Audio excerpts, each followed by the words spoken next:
we can know ourselves to have been loved by God the Father from before the foundation of the world. It's the doctrine of comfort.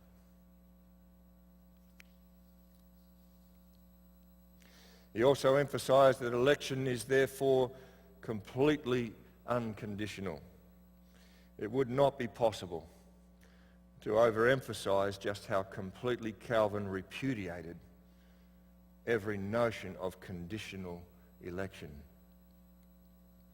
There could be no conditions in the covenant for John Calvin. This is what he preached. If you sat under his sermons as he was expounding the book of Genesis, where God is dealing with the whole matter of Jacob and Esau, you would have heard him preach this. Paul would frustrate whatsoever men might bring of themselves and show that nothing has dominion herein in election but the only mercy of God. So then, let us not pretend that we can either will or run, but it behooves that God find us as lost, and that he recover us from that bottomless pit, and that he separate us from them with whom we were lost and to whom we were alike. That grace is ultimately rendered effectual by the will of man, he writes, is a fiction. And his words almost leap off the page at you as he demolishes free will. He writes, no free will of man can resist him that wills to save. Wherefore we are to rest assured that no human wills can resist the will of God, who does according to his will all things in heaven and in earth, and who has already done by his will the things that shall be done. Did you catch that? God has already done by his will, says Calvin, the things that shall be done. What unfolds in time, in history, through God's secret providence, his powerful working and bringing about his counsel, what unfolds in time is for Calvin nothing less than God bringing to pass his own eternal counsel. Therefore, to make faith or anything else the cause of election, he writes, is altogether absurd, and is utterly at variance with the Word of God.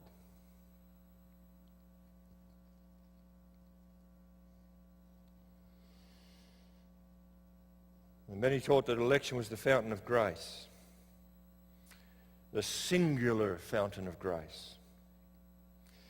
According to Calvin, reprobation adds nothing. It passes by and it leaves the sinner who is appointed sovereignly to death in his own sin. But election adds everything. Election actively bestows Jesus Christ and complete salvation in him. All the benefits, writes Calvin, that God bestows for the spiritual life flow from this one source, namely, that God has chosen whom he has willed, and before their birth has laid up for them individually the grace that he willed to grant them. That's the fountain of grace, the singular fountain of grace. And following the divine logic of Romans chapter 8, 29 and 30, Calvin traces grace from unconditional election like streams from the fountainhead.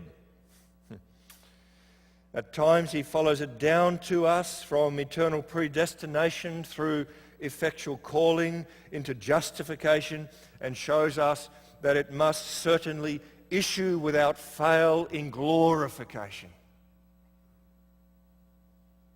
And at other times he teaches us to walk, as it were, back up the stream of grace and to trace it up to its head, follow it up through faith to effectual calling, and from calling to Christ, in whom our adoption by the Father exists.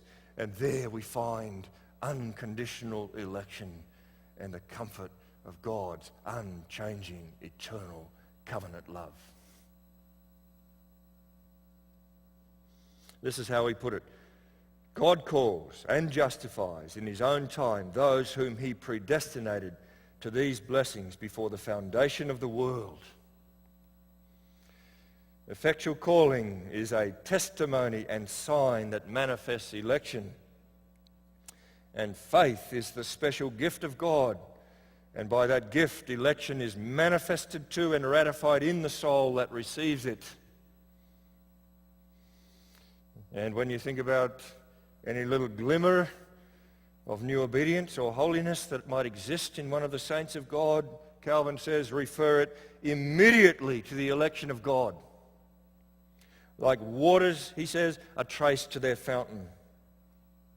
Salvation, in John Calvin's thinking, in his theology, is the working of God's purest, sovereign, saving grace from beginning to end.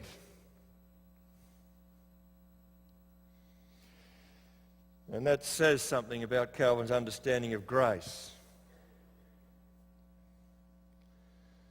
Grace in Calvin's mind, and I quote, delivers God's children into Christ's hands and possession. I want to say that again. Grace delivers God's children into Christ's hands and possession. Much ado has been made of Calvin's mention of a common or general grace, a kindness of God manifest in his providential dealings with all his creation. We might say, with ferns, rocks, badgers, bull ants, frogs, lizards, and men.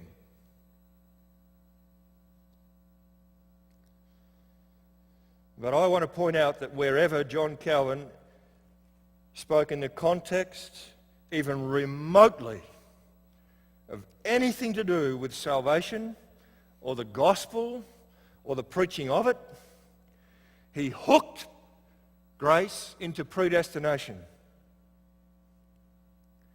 He saw all grace as flowing from God's sovereign and unconditional election to salvation in Jesus Christ. He had grace shining like a light that gathers the elect into it and leaves the reprobate outside. For John Calvin, it was inconceivable that those